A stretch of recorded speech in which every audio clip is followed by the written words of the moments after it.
Hi, I'm Rachel. And I'm Meg. And this is Ger Can Get It. Today's episode, Naked Macbeth. If they gave awards for makeouts on screen or stage, this guy would get a lifetime achievement. He'll find any excuse to get right to second face. You honestly wouldn't believe it. Dissecting each and every kiss with tongue. There's only one conclusion to come to. It's that Ger can get it. Ger can get it. No. Implied Naked Macbeth. The hope for Naked Macbeth. Yes. Yeah. We'll be discussing Slings and Arrows, Season 2. All of it. All There's of what, it. 6 episodes? Yeah, there's 6 episodes. I think he's in 5 of them. Yeah, I think he's in every episode except for the very first one. Yeah. And the very first one is just everyone going, oh my God, the Ger character is coming. Oh my God, he's going to be at our festival. No, we have to say his name. Henry Breedlove. No notes. No notes. It's like the perfect. Okay, so to take several steps back. So Slings and Arrows was a Canadian TV series that aired from I think like 2004-ish through like 2007. So this is 2006. This is season number 2. Each season is pretty much its own little like self-contained arc. So I feel like you don't actually need to have seen season 1 to watch season 2 or season 2 to watch season 3. They're all just kind of like each season is this theater festival in a town called New Burbage, which is obviously just Stratford by another name. And like each season is they're putting on a different play. All you really need to know, I feel like, before you come into season 2 is that there is a character called Oliver Wells, and he's a ghost. And the main character, Jeffrey Tennant, who is the new theater director, artistic director for the festival, is the only one that can see the ghost of Oliver Wells. Like that's really all you need to know coming in. Everything else, I feel like, is pretty much like pretty well explained, like in the season itself. So this season they are putting on Macbeth at the theater festival, and the big draw is that they're going to be bringing in esteemed Canadian Shakespearean actor Henry Breedlove. It's such a fucking perfect name for a Ger character. I love all the pictures when he's figuring out how he's going to stage it, and he's pulling out old newspaper photos, and they actually found old photos of Ger and put them up instead of horrifically photoshopping them Like in Frankie Drake. Well, like he is like esteemed Canadian Shakespearean theater actor. So like there's like those newspaper clippings exist, which later when we end up seeing inside his dressing room, like all the walls are wallpapered with pictures of himself, which I love. Which he takes down and gently kisses. He does. I had forgotten that until you and I were rewatching it, and I was like, "What you doing there, Garrett?" Yeah, he does like a gentle kiss up on a photo of himself for reasons. You're so handsome. So the basic storyline of this season.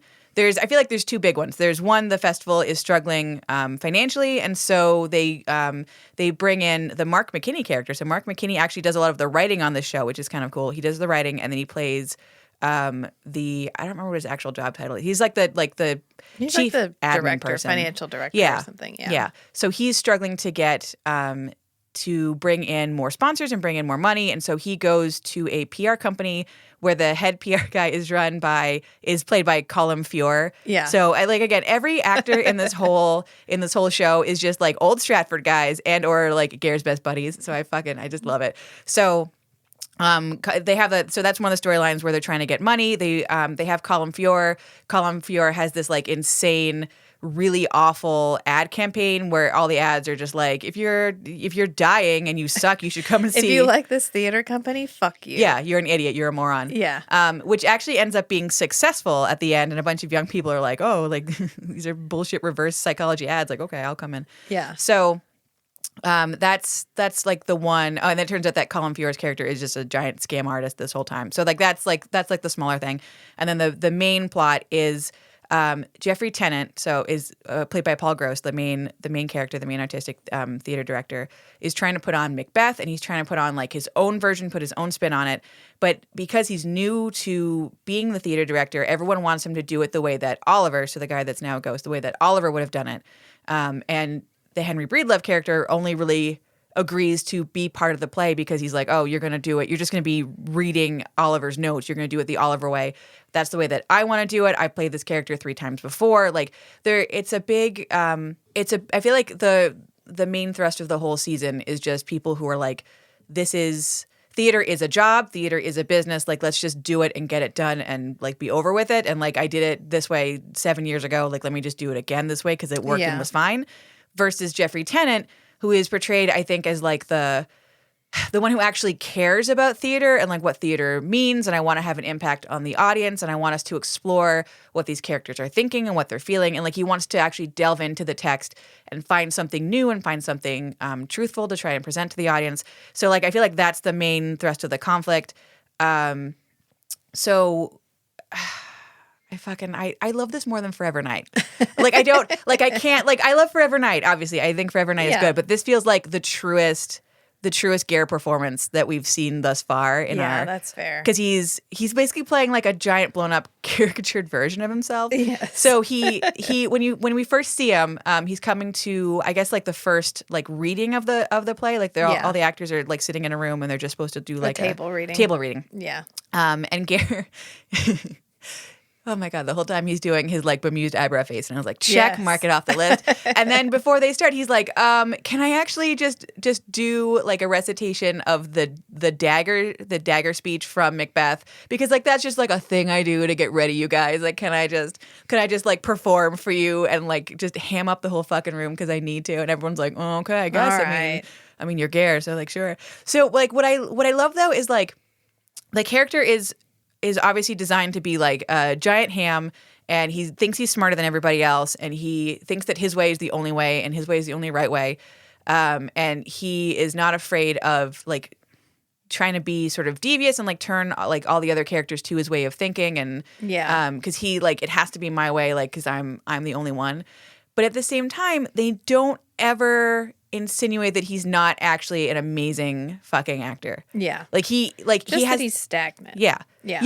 But and oppositional. But he has all of this confidence because he is that good and he's been that good for a long time. And so like he's built it up like rightly, I guess, in a way.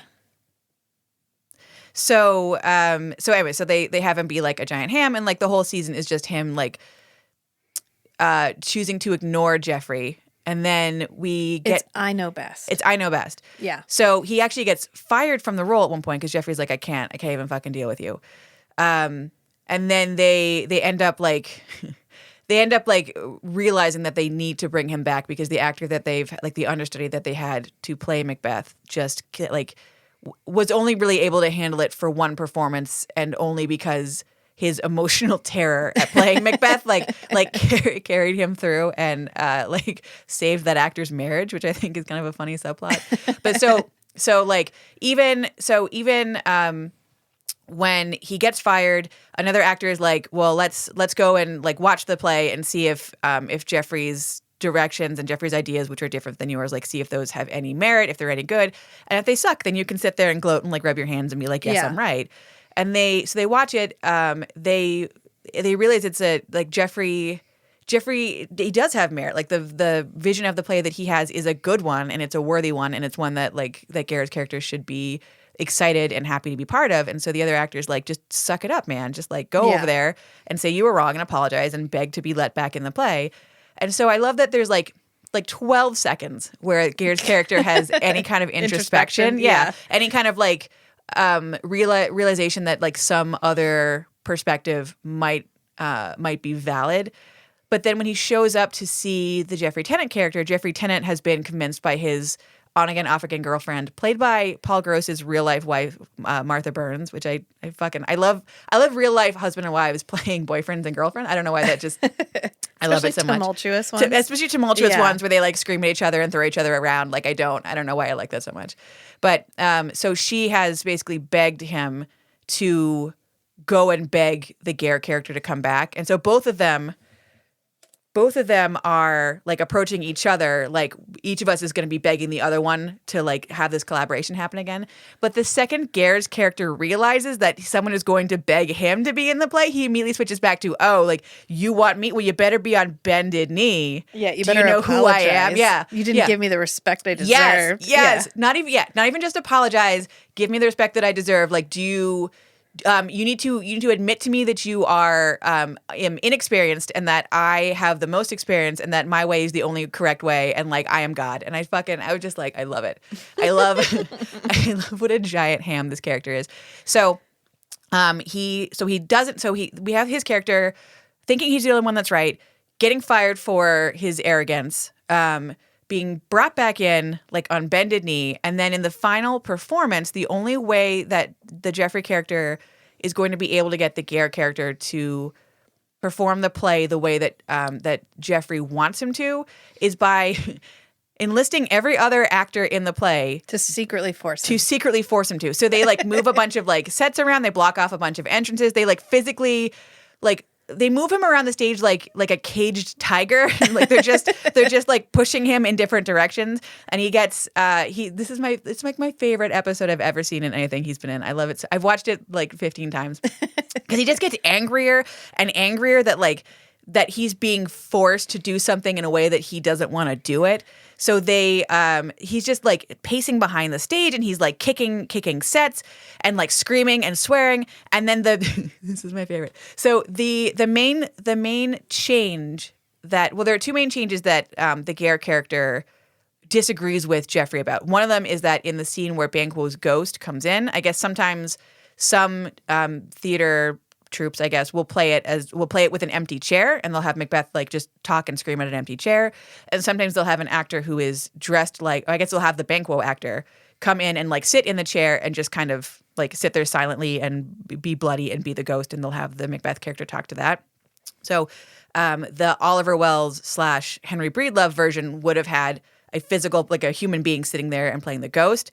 And Jeffrey is like, it's like goofy to have someone sit there and be all bloody and be the ghost. Like it's much more effective and scary To have an empty chair. And he knows that because the entire time, like this entire season, he is screaming at Oliver Wells and no one else can see that because Oliver is a ghost character. So everyone else is just horrified that they're watching this guy lose his mind in real time in front of them. And he's like, oh yeah, that's what I'm doing.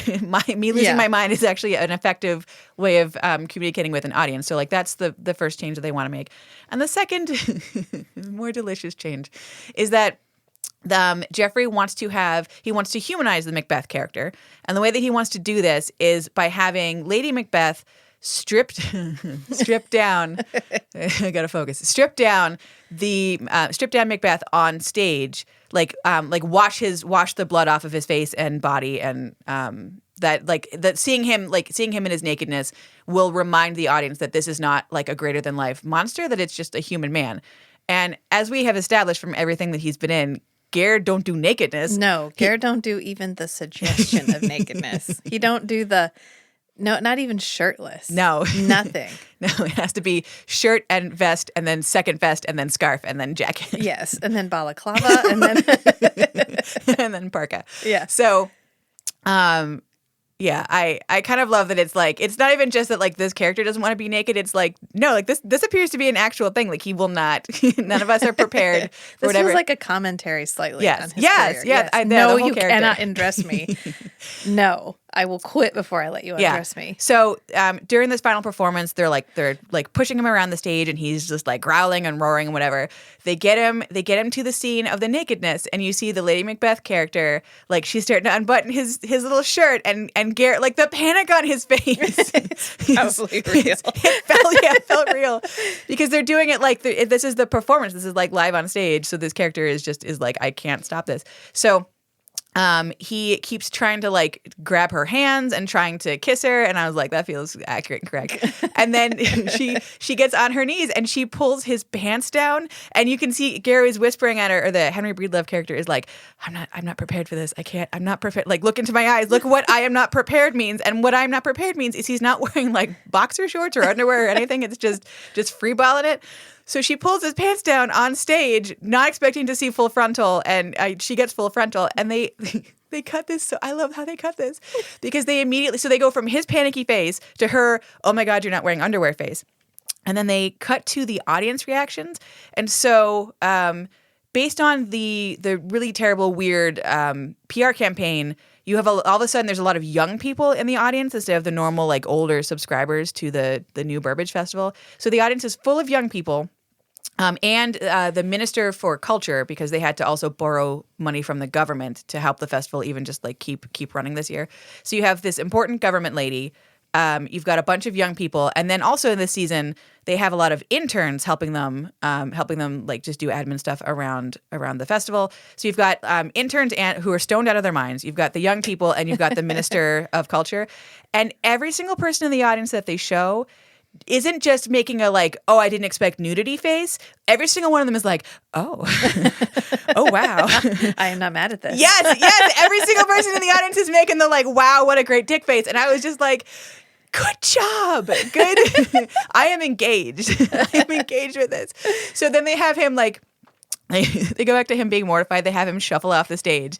They put him in a bathrobe with like little black socks, which I don't know why that made this all feel like very real to me. So it's just him getting like angrier and angrier the entire time and nakeder and nakeder. And like I feel like most of the stuff that you see Ger in, he doesn't swear very much. Yeah. Or it's like He tends to be goofy. This was not a goofy character. No. This was a feral character. Yeah, very full of himself, very pompous, very toxic character. Yeah. He does not every once in a great while he will play a toxic character, but usually it's like I am a good guy in a toxic situation. Yeah, that's true. This guy is just kind of a pompous jerk. But I feel like the way that he plays it, and like maybe I'm biased, but like I feel like the way that he plays it is still super charming. Like you can see, like at the end of almost every single episode, they cut to the local bar where all the actors are, and he always has like every single other actor around him, and he's like in the middle of holding court. Oh, he's holding court, yeah, and telling like some super super charming anecdote about like meeting the Pope and like meeting other famous people and like working with other famous actors and like just I don't know. He just seems like the kind of like the radiant sun that like everyone just like goes to, which is maybe why he is like it adds to his overall like pompous self-confidence because everyone loves me and I'm fucking great. So yeah, I don't know. I lost my train of thought there after the dick scenes. Yeah, he gets a lot of fuck you. He gets a lot swearing, of cussing. Yeah, which I kind of love. He gets a lot of being an asshole, like making weird hand gestures when the other guy's talking to undermine him. I mean, he does his patented bemused, everyone's kind of dumber than me face, which I fucking love. And the throw your hands up. Yeah, well, he's a hand actor, like you said. Hands. And then the way I love how there's nothing to suggest that like he is sexually interested in the actress who plays Lady Macbeth, who again in this is the real life wife of the Jeffrey Tennant character or Jeffrey Tennant's actor. But in this, like they're also like boyfriend and girlfriend. So there's nothing to suggest that like he wants her, but like he can't keep his hands off of her because it's a Ger role, and so he has to like when he's talking to her, he has to like put his arms around her and like spider his fingers all around her and like give her a little neck massage. Yeah, and he gives her a back rub. Yeah, he can't not be. I mean, tiger's good at tiger, I guess. Like you can't. It just oozes out the edges. You can't help it. So I love that it like hits all of the truest characteristics. Like, I want you to be playing a version of yourself who is a Shakespearean actor who can't keep his hands and lips off of everybody, who is pompous and like is too much, but but is also charming and totally deserves it. He has earned it. You feel like at one point in his life he earned it, and now he's coasting on it. Yeah. Well, and it just feels like it goes back to like what I think the overall conflict of the season is, which is like I have one guy. The Jeffrey Tennant guy is always the one guy who wants to interact anew with every Shakespeare text that he is doing every season. Like he wants to find like the heart of it. He wants to find the truth of it. He wants all the actors to be doing all of this like extra mental legwork to bring all this out and find something new and exciting and deep.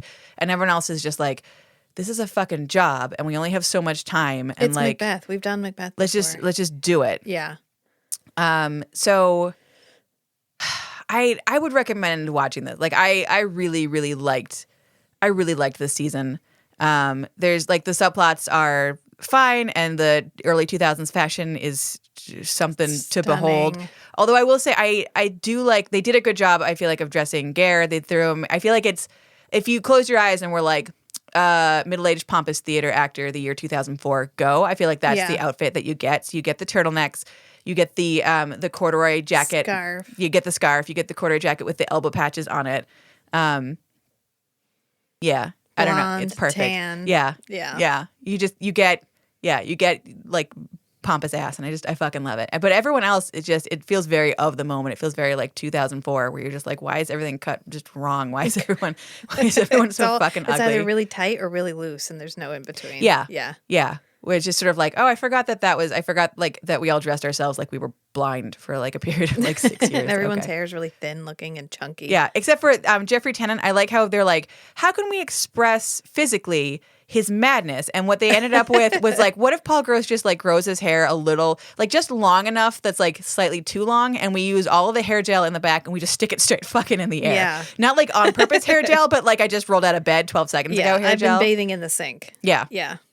Yeah. I think my favorite character arc is the older actor who plays Ger's friend, Brian. Oh, Brian Cabot, yeah. Yeah, because he starts out an asshole, and by the end of it, he's an asshole who isn't an asshole just to be an asshole. He's like, okay, this guy has a point. Have you even tried doing it his way? He's the only one I feel like that actually believes in the Jeffrey Tennant character.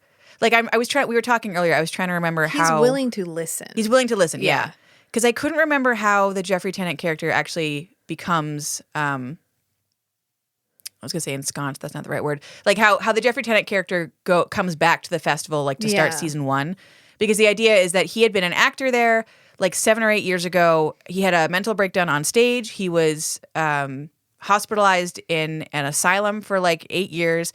He gets out, and then he is running like some really small podunk theater somewhere in Toronto, and that gets shut down for lack of funding. And then the Oliver Wells character dies, and then they somehow I couldn't remember how they picked Jeffrey Tennant to come back. I think Oliver Wells had kind of asked that he be his successor. Like Oliver Wells, they'd had a close relationship before the mental breakdown. Yeah. And so I think if I remembered correctly, I think it was Oliver Wells' last wish was like, if I die in this job, which I very well might, go and pick Jeffrey because he actually cares. Yeah. So I think that's how he comes back. But like nobody else, like on the admin side, nobody else on the acting side, like nobody else seems to think that Jeffrey can do this or believe in him in any way. And they're just looking at him like, you're the warm body that we need to just get this job done. And what we want from you is to just take Oliver's notes and just be Oliver. Oliver's dead, but like he did this job well for 20 years. He didn't give a shit. Like he just phoned it in. Can you just phone it in the way he phoned it in? Yeah.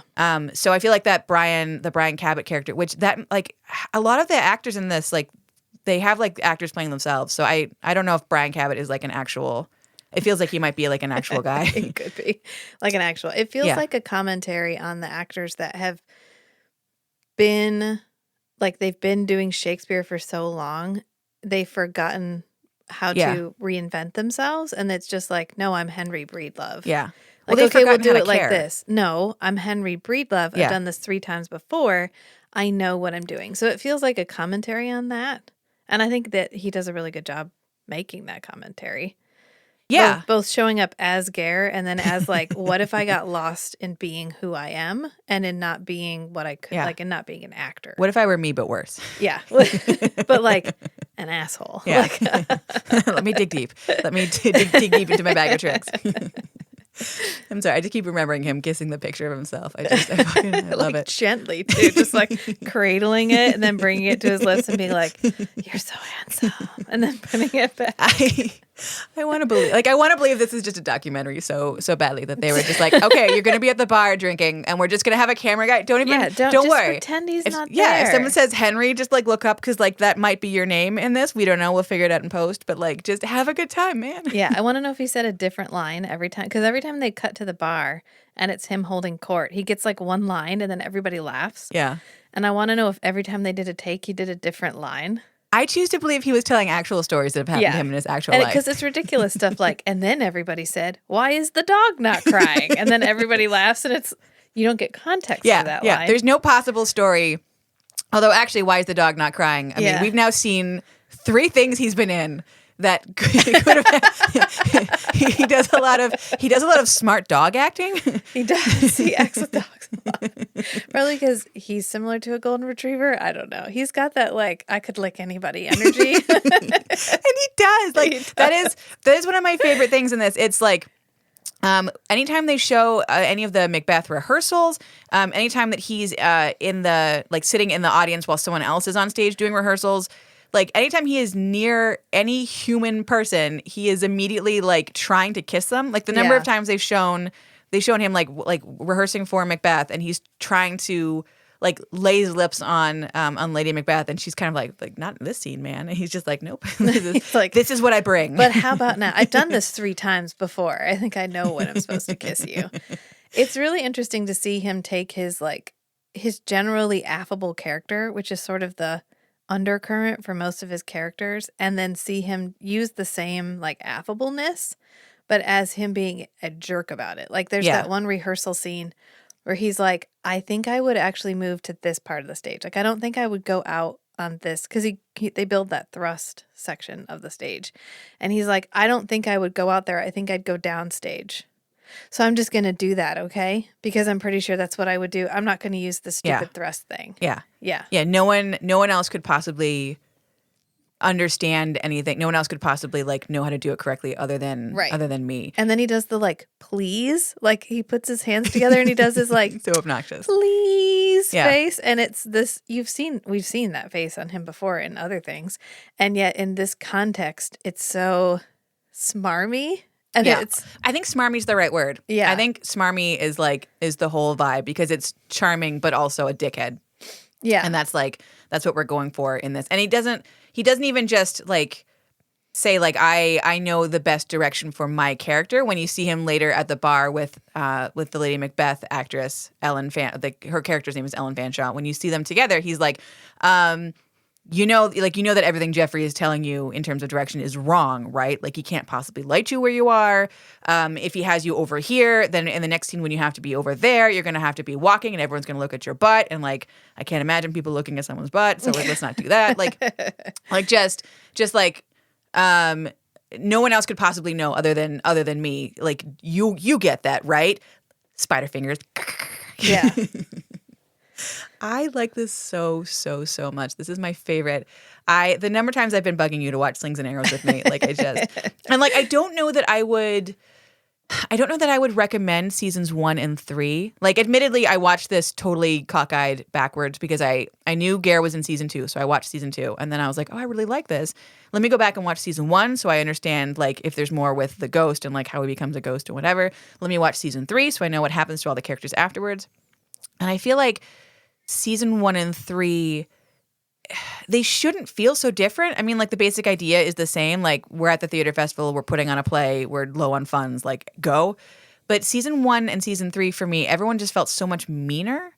I mean, we talked about that you thought the Ellen character seemed really, really selfish and kind of mean. And like she absolutely is. Like if you look at like what she's doing and who she's talking to, like. And some of the shenanigans she gets up to. Yes, yeah. Ben Carlson. I forgot to mention Ben Carlson pops up in like 2 episodes this season as the Ellen character's brother-in-law. Spoiler alert, she has sex with him. Yeah. She can't help herself. It's really funny to me. Like, so she is the real life wife of the main character in this. And in every single season, she is just like fucking her way through the entire cast. I like that it's like the reverse of like what's normally the Ger character, which is like the older guy going after the ingenue. For her, she's in her 40s probably, I think, when she's playing this, maybe mid 40s. And they have her with like hot young 20-something guys, and then they have her fuck her brother-in-law, and then I think so then they she's obviously with the Jeffrey Tennant character, so like they're together, and then she goes back to fucking some young guys, and I'm just like, she like good for you. Like we never get that on television. Like good for you to be like the cougar character. But like she's like kind of. Like, if you just, like, neutrally wrote out the things she says and does this season, you'd be like, oh, she kind of sucks. Yeah. But watching it, like, I don't think she's a hateable character. I think she seems just more like She's supposed to feel mercurial. Yeah. Yeah. She feels just like a real person. Like she's not good with money. There's like an IRS. Oh, not IRS. It's Revenue Canada, but the Canadian version of IRS. There's a subplot where she's having a hard time with money. And she like understands that like the Henry Breedlove actor, like he's going to be a big draw and bring people in, and doing Macbeth is going to help bring people into the festival. And she's always wanted to play Lady Macbeth. So she kind of guilts Jeffrey into agreeing to put on Macbeth in the first place. But like you understand, like, there's reasons for behind what she's doing, and you don't think, oh, she's just like terrible and sitting in a corner like rubbing her hands. But when you watch season 1 and season 3, I feel like you're just like, God, you are a lot. Like you're fucking the worst. Like you're so myopic. You can only think about yourself and like how everything like affects you, and why am I not the center of everyone else's attention? And everyone just seems like extra mean and extra sharp in seasons 1 and 3 that I feel like you don't get in season 2, when it's just like, isn't Ger funny? Isn't he like a smarmy asshole? Like, oh, he's gonna ruin stuff. Is he? I don't know. Like it feels like gentler, even though like the characters are still like they're not like nice people, but you don't think like, I'm like watching you is tiring for me. When I watched seasons 1 and 3, I was like, I'm tired. I'm tired of all this like this petty meanness and like weird sniping and spitefulness like for everything else. I feel like season 2 is really light.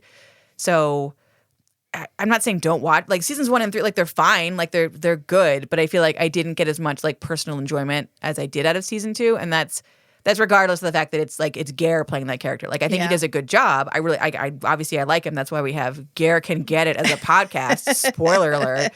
But I mean, like if it were some other actor just playing like the smarmy character, I think it would still be like an enjoyable, still a more enjoyable season than 1 and 3, just because overall he's like the worst character, and the worst thing about him is that he's smarmy. Yeah.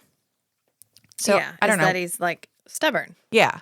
Yeah. Although seeing him in the final episode having to deliver lines and walk on the stage with his pants around his ankles is gratifying. Like it's gratifying for the whole rest. You're like, okay, I get to see all of these characters succeed despite the things that happened. Yeah. And yes, he has to be forced into succeeding, because even when he gets back in the play, Brian is like, don't let that guy fuck it up. Like he's going to do it the way he thinks it should be done, and the way you're trying to do it, I like. So do what you have to do, because the play is the thing. So it's hysterical that they literally have to like cattle prod him around. Like he goes, there's a wall there. And he's like, yeah, I know. He's like, this is where I enter. He's like, not anymore. He's like, not unless you have a chainsaw. So then he has to go in another way. And that I feel like the payoff makes all of the pettiness feel worth it. Yeah. I don't know if I watched a season where we didn't get the payoff, if I would enjoy it. Oh, yeah. No, I mean, if it were just like they're all fighting each other, and at the end they keep fighting each other, and then the play is not good or like funny, or there's like it's cathartic. Like you get that release. And I like that for the Ger character, he's just kind of like he ramps up the entire season. Like each episode he's like slightly more on screen, and he's slightly more obvious about his pettiness. Yeah. And then in the very last episode, so when he gets on stage and it's revealed to him that they're all basically conspiring against him, and they've moved things around, and they're basically going to force him into certain positions, and they're going to force him to play the character a certain way that he's not used to, and they're going to make him do the whole thing in a flop sweat. I like that I don't think I've ever seen Ger play like a mindless raging animal before. And that is definitely like at one point the Jeffrey Tennant calls him an ape, right? Like a ape like storming around in the wings over there, because he's like pacing back and forth and gesturing wildly. And punching some of the sets, which I love. So I love him like getting like more and more and more amped up. And just like angrier and like full of rage, because like him as a sputtering maniac is the funniest thing to me, because I feel like we don't get to see. He's always calmly blind in control. rage. Like yes. Him in a blind screaming rage, semi-naked on stage is like I want more of that character, because it's like it feels very true.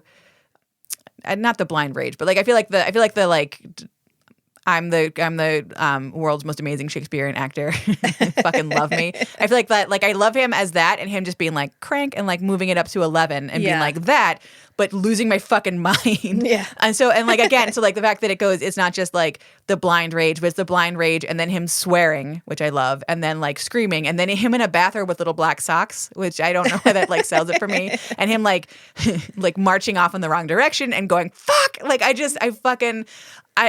love it. I love how it just keeps like. I feel like the whole season was just like ramping up the tension.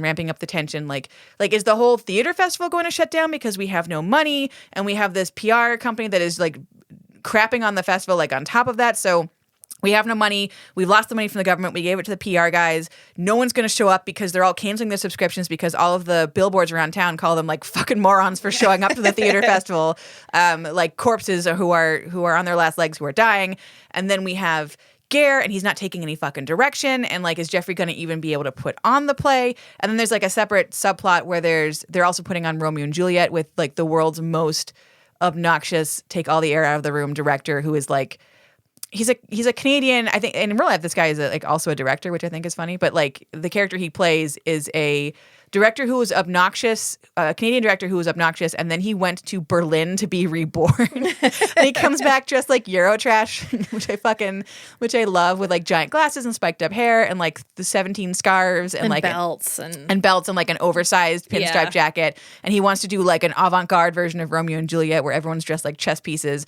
And so it's like, is this play even going to happen? Is this play even going to be like effective?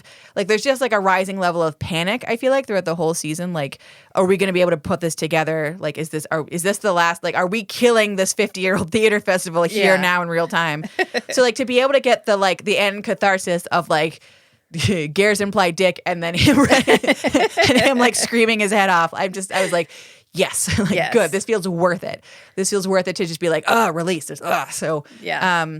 Perhaps the tiny black socks do what the undressing scene does in Macbeth, which is humanize Henry Breedlove human. Yeah. Yeah, no, they absolutely do. Yeah, I think that's exactly what it is. Is it just feels he's like a psychopath through the whole thing until they finally humanize him, which is by showing his weaknesses at the end. Yeah. Yeah. Yeah. So I would 100%. It's so short. It's 6 episodes. I think I ended up buying this, but I know it's streaming for free with commercials online somewhere. I know that I've seen that. I would recommend. I feel like this show, I'm sad that like I had no idea the show existed. It only lasted 3 seasons in like 2004. I had no idea that it even existed until I was going through the IMDb for Ger, and I was like, oh, what's up with this? I wish this show had gotten more love. Like Mark McKinney was one of the main writers on it. I feel like Mark McKinney doesn't get enough love for his writing skills. He does a good job as the like panicky flopping around admin guy. Who's slowly taken in by the con artist who is actually who keeps quoting Nixon at him. Keeps quoting Nixon. Yeah. Yeah, I liked the slow change in him where at the beginning he's like suspicious of the PR guy, and then the PR guy ends up like turning him into a version of himself, and then like throughout the series or throughout the season, and then at the end realizing that this guy is a con artist and is in prison, and just watching like the full on mental breakdown that Mark McKinney's character has. Yes. I feel like Mark McKinney doesn't get the appreciation and love that he should. Like he even gets to do like a little song in this. Like in like a subplot, he wants to be like a musical theater actor. So they have him do a song from HMS Pinafore, which I thought was just like amazing. The Admiral song, I think. So I feel like it's this whole series is just showing a lot of love for like the hardworking theater actors and like giving them the appreciation. So like I'm just sad that like this gift to the theater community, like this winking nod, like I wish it had lasted longer. I wish that it had more fans. I wish that more people like knew about it. Yeah. So if this episode of the podcast gives it a little more love, then I will feel super, super gratified. Yeah, I think it's a show about the inherent chaos of having a bureaucratic organization run by artists, which correct. Yeah, pretty much. Is a really nice breeding ground for a lot of interesting storylines. Yeah. So. Yeah, when do you, like, I feel like we don't get a lot of the, like, backstage theater stuff on television. Like, I feel like we don't have a lot of that. No, just like high school level, like Glee or something, but not. Yeah, But not like I'm this where doing it's this like as a job. Yeah. I've chosen to The- do this the as business a job. of- yeah. Which I think at one point he says the most important thing for any actor to have is a lack of ambition.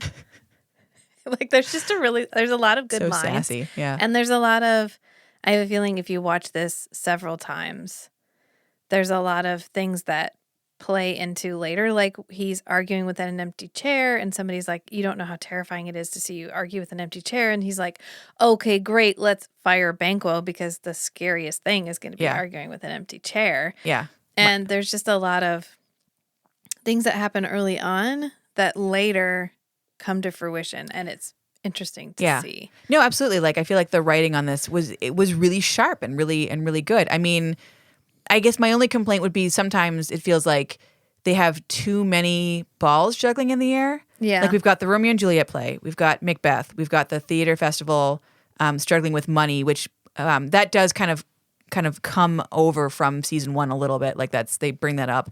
And then we've got the PR campaign, which is sort of related to it's related to the money issue, but it's also sort of its own like separate plot going on. Yeah. So I feel like that's the one thing that's like, it's maybe a little unfocused in that way. Like, because the episodes are fairly short. They're Well, not I think like. if we just had Henry Breedlove, it would have been exhausting. No, it would have Yeah. been. But I'm just saying, like, there's so many subplots going on. And then there's like the Jeffrey Tennant, Ellen Fanshawe relationship subplot that's going on. Like, and then there's her like taxes going on. So I feel like you're right. If it were obviously, like you and I would sit there and eat popcorn and watch the Henry Breedlove theater hour. Yes. But I feel like for a normal person who is not trained, who is not a professional It's not a professional. in the at this. Garrett Yeah, Wynne Davies that's fair. TV watching experience, Yeah, that could be a bit much. I also think this gives us a chance to talk about how good Ger is at folding himself into an ensemble cast and still being Ger. Oh yeah.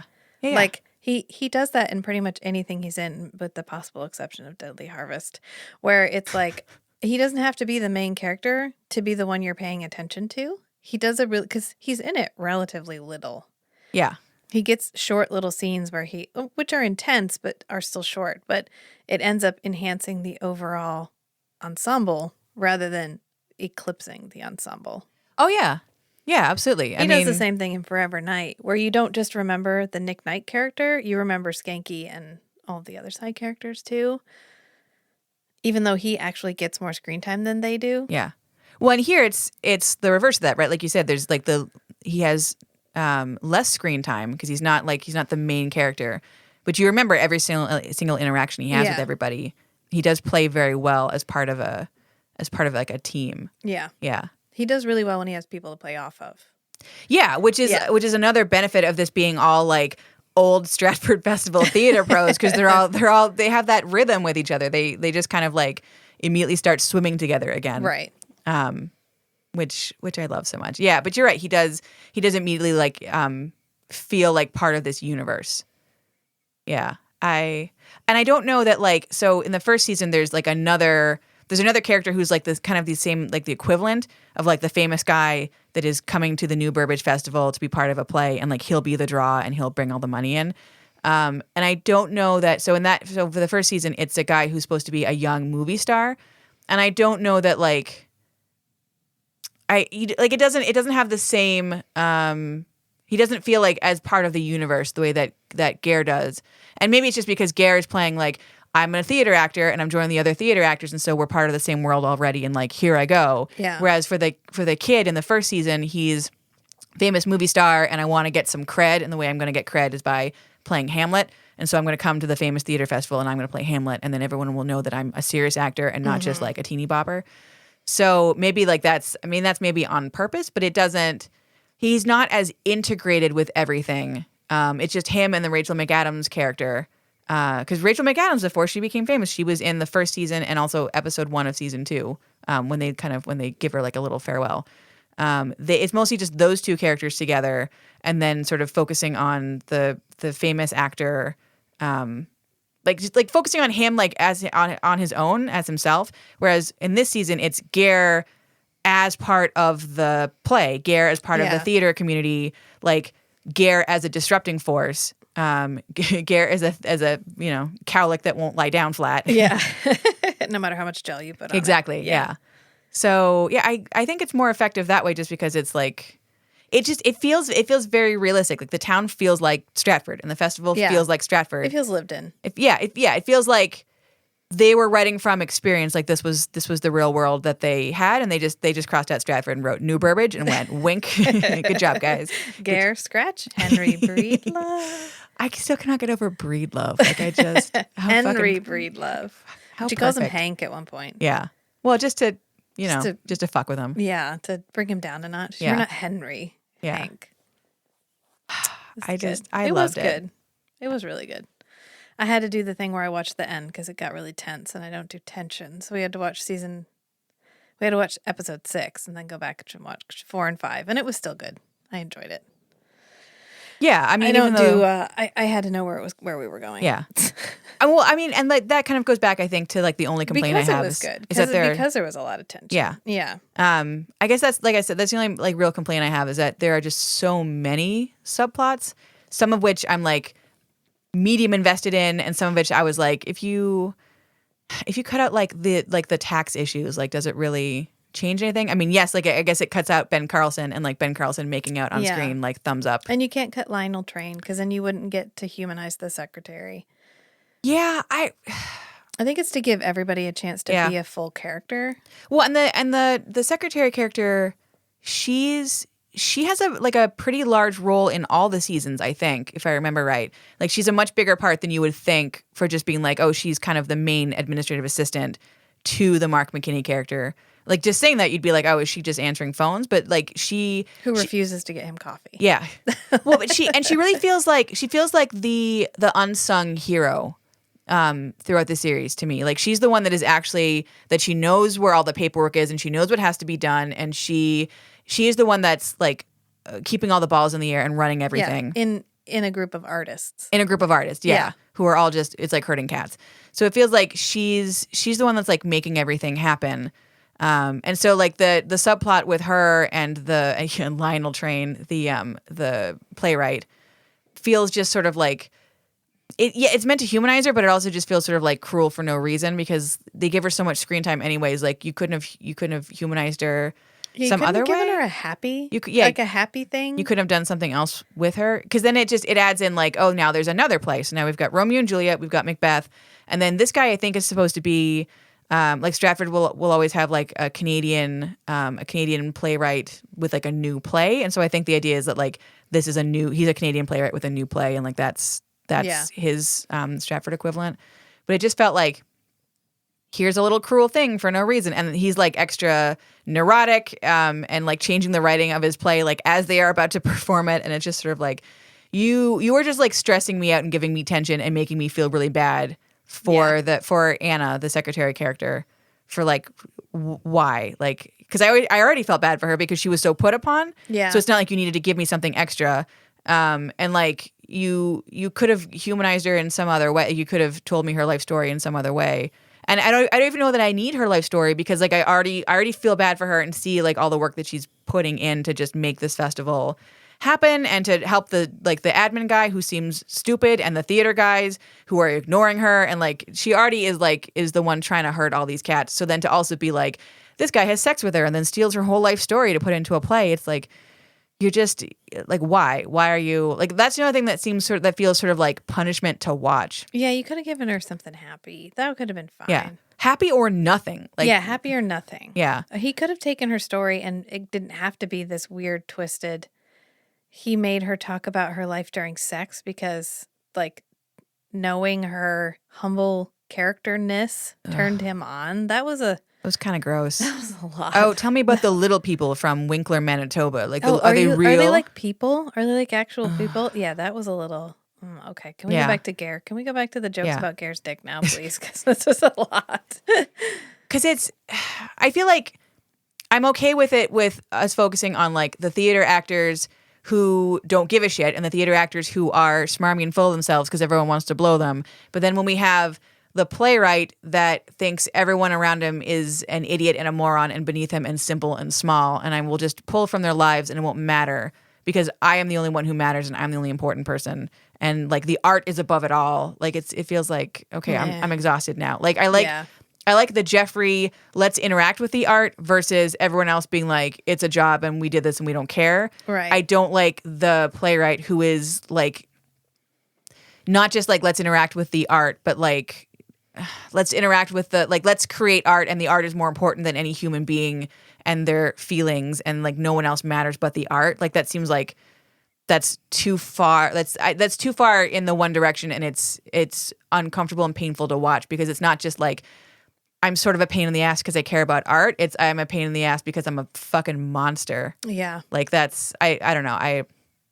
Like I said, I just feel like you're right. I like that there are some subplots and there's more stuff going on because it gives all these different actors stuff to do. But I don't like that there are so many subplots, some of which are just so extraneous that I'm like, you only had 6 episodes and each one is what, like 45 minutes. So like, let's get moving. And then it'll switch back to another subplot. And I'm like, wait, what's happening with her taxes and what's happening with the brother-in-law? And like, what's like, it's like, just you're spinning my head a little bit. There's like so much going on. But I still, this is, it's good. My favorite thing. It's not good. It's good. Yeah. It's still, I think, my favorite thing that I've seen him in. Just because it feels like him, but cranked up to 11. And also, just like that final episode where he's prowling around like a caged jungle cat with his pants down around his ankles. I'm just like, yes, and tiny little black socks. And tiny little black socks. And like I said, I just love that it wasn't just like the audience is shocked by his nakedness. It's the audience is shocked and approving and of his odd. nakedness and shocked and odd. Yeah. I think that's gratuitous. No, I thought it was fine. The stone kids in the audience. Yeah. I fucking love it. So in terms of like wet smoochy kisses out of 10, what would I give it? Honestly, like a 9, like a 9.5 sloppy wet kisses. Just because like I say, I think it hits so many of the characteristics. It feels like he's having like the best time ever, just like making fun of himself. Yeah. It feels playing a caricature of himself. Yeah. Which I'm hoping he's into making fun of himself because otherwise this podcast is gonna get real dark. But real nobody's fast. supposed to tell him, so it's fine. That's true. Yeah. Don't be a narc. Don't be a narc. But like if you are a narc, I think I'm hoping that based on this performance and based on how it seems very clearly a caricature of himself, which hopefully he knew. Can you imagine having the lack of self-awareness to be like, oh my God, this Henry Breedlove character is so fucking pompous. Well, then he so would obnoxious. be Henry Breedlove, and it wouldn't be a commentary. It would just be a documentary. This character is amazing. This guy is the star of the show, right? He is not getting the respect he deserves. Garrett. Yeah, no, yeah, absolutely. Yeah, that's correct. Yeah. This season is called Henry Breedlove and Slings and Arrows. Correct. So, yeah, like 9.5 solid sloppy wet kisses for just like the quality of the performance, the winking at the audience, the self-knowingness, and the hint, the close your eyes and think about it of naked Ger on stage. Which still does not involve him taking his shirt off, just his pants. Well, he's got a Henley shirt on under his, so they dress him. Yeah, so he gets a couple buttons, but it's still like, she's supposed to be undressing him, but in order to make it so that the camera never actually sees any of his flesh, they do not take his shirt off. She just goes straight for removing his That is pants. true. I feel like if you were watching it, and you saw her, because you're right. So he's dressed. They have Macbeth as in like modern army fatigues. So he's got like a puffy camo vest, and under the camo vest is a Henley shirt. So it's got like 3 little buttons, kind of. Yeah. And then I don't even know what kind of pants he's wearing. But he's wearing pants. I think he has a belt because doesn't she pull off his belt? She his belt, yeah. So I do feel like it's effective, like watching it as the audience. Like the way that they film it, like it didn't seem weird to me. It's just she's starting to undress his buttons, and then he knows what she's doing, so he grabs her hands and tries to kiss them, like I'm going to redirect you. And then she's like, I've got a job to do. So then she falls to her knees and is like going to his belt buckle. Yeah. But I feel like if you were in the audience and the idea is that she is undressing him, and you're just watching her do like 2 buttons and then give up and then go straight to his crotch, I'd be like, what are you actually watching right now? What is happening? Yeah. But you're right. Yeah. We'll have to ask him why he's made the choice to be the horniest, sweatiest, never nude in all of theater. Somehow, without ever actually being naked. Yeah. I'm going to give him 4 raised eyebrows out of 5 because he didn't actually make out with anybody. He gets close. He gets close with Lady Macbeth. Every time he gets close, he gets like denied. Like they slip out of his it is grip. emotional blue balls. Yeah. But he does get most of his usual ham it up act. Like he gets his like cutesy pleading face, the like, oh come on, you want to give it to me. He gets that, even though it's used sort of maniacally. And he gets a couple of his other pretty, like his raised eyebrow of like, I'm in on some kind of a joke that you're not in on, even though again it's twisted into something slightly maniacal because it's like, I'm actually making fun of this director. Oh yeah. Yeah, but I feel like that's how Instead he always uses the bemused face. It's the sometimes it's I'm like above. I'm playing with the audience. Like I'm enjoying my time so much. I'm playing with this role a little bit. Yeah, Like that's fair. I realize what I know I'm only here because my kitchen needed a new countertop, and I'm having a good time being here and earning this money, but I'm fully aware that I'm in outer limits space, baby. And so he does like here's my that's true. raised eyebrow Yeah. of like it's almost like a self-knowing. Yeah, I'm talking to the audience. You know why I'm here. And in this case, he's not necessarily talking to the audience. He's talking to the ensemble cast he's Yeah, with. his character in like is. I'm directly making fun of a single other character. Yeah. Yeah. But he doesn't actually get to lay lips on anybody. That is true. Yeah, Yeah. that is the one The one denial of his usual characteristics. People praise him ad nauseum. that is true. Yeah, I forgot to mention that No, earlier. that's not fair. He kisses himself. Picture. He kisses the picture of himself. He had to kiss somebody, otherwise He you have was Deadly like, Harvest. I can't do this. Yeah. Do you know what happened at Deadly Harvest when I was not allowed to make out with anybody? Yeah, I It mean, ended like shit. I have to do this. that is 100% true. And I forgot, I forgot that it's not just like we're bringing in Henry Breedlove and he's a famous Shakespearean actor and he's a draw. They really never shut up about how he is so goddamn amazing. The best. Like, Yeah. this can only be played by Henry Breedlove. Yeah. Yeah, the Ghost of Oliver is the one who originally wanted Henry to be part of Macbeth. And so that's what brings Henry in, is that he's like, yeah, Oliver and I had like a shared vision of like what this should be. And so I want to do the Oliver version. But anytime that Jeffrey is talking to the Ghost of Oliver, it's just like, oh my God, Henry Breedlove. Like, what? Why Henry Breedlove? Like, of course Henry Breedlove. It had to be Henry Breedlove. Yeah. Like the greatest Shakespearean actor, a gift to humanity. Women want him, men want to be him. Why wouldn't he be? Like, why, if we, however much money we have to throw at him, like he will save the festival because everyone will be throwing their panties on stage to see him. Oh my Yes. God, Henry Breedlove. Like it strikes me. You're right. Like it is one of the characteristics, but it's funny when you rewatch those scenes where Jeffrey's like, but like Oliver, like why this guy? It's just they can't even answer it. Like Oliver's like, fucking obviously, like it's him. It's Garrett Wynn Davies. Are you kidding me? Like of course. Like how is that even a question? Would you hate your head? Like it's I fucking love it. I thoroughly recommend this season. I mean, in terms of like sci-fi stuff, there's only a ghost, but if you it's can, all right. It's good. you can handle the rest of it. Just so fucking funny. Just so like so rewatchable, so enjoyable to rewatch over and over again. Just quality, like good writing, horniness, implied dick. Just thumbs up, thumbs up. No notes. So again, don't be a narc, anybody. Please don't tell him. And on that note, Until next time, friends. bye. Bye.